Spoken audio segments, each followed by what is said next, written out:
ঈদের তৃতীয় দিনে বিনোদনের খোঁজে হাজারো মানুষের ভিড় চিড়িয়াখানায়। নানা বয়সী মানুষ পরিবার পরিজন নিয়ে হাজির চিড়িয়াখানা প্রাঙ্গণে। ভ্যাপসা গরম আর পথের ক্লান্তি সবকিছু যেন তুচ্ছ ঈদ আনন্দের কাছে। বাঘ, ভালুক, হরিণ, সিংহ দেখে উচ্ছ্বসিত আগতরা। বনের রাজা সিংহ যখন পাইচারি করছিল খাঁচায়, বাইরে তখন ভুরি ভোজ সেরে বিশ্রামে সিংহী। হঠাৎই শিকারীর বেশে উঠে দাঁড়াতেই শিশুদের চোখে মুখে উচ্ছ্বাসের হাতছানি। আগত দর্শনার্থীদের সাথে কুশল বিনিময়ে ব্যস্ত উট পাখি। এদিকে তপ্ত রোদে গাছের ছায়াতলে হাঁফ ছেড়ে চিত্রা হরিণের দল। সারা বছর খোঁজ নেয় না কেউ, তাই হয়তো সিঁড়ির নিচে অভিমানে লুকিয়ে বাঘমামা। আগতদের লম্বা গলায় অভিবাদন জিরাফের।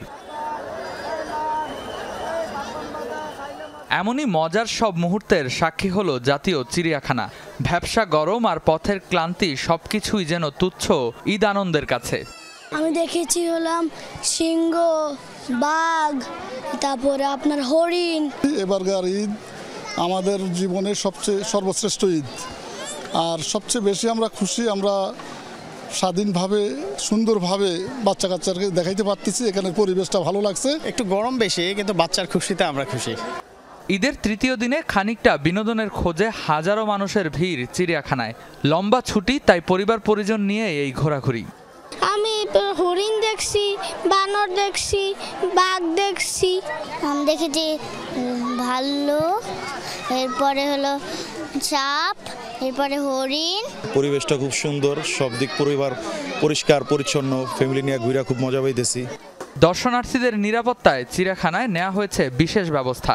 দিনে প্রায় লক্ষাধিক দর্শনার্থী ঘুরে বেড়াবেন চিড়িয়াখানায়, সেই প্রত্যাশাই কর্তৃপক্ষের। সকাল ৯টা থেকে সন্ধ্যা ৬টা পর্যন্ত স্বাভাবিক সময়েই দর্শনার্থীদের জন্য খোলা থাকবে চিড়িয়াখানা। ঢাকার যান্ত্রিক জীবনের কর্মব্যস্ততায় খুব একটা বিনোদনের সুযোগ পান না নগরবাসী।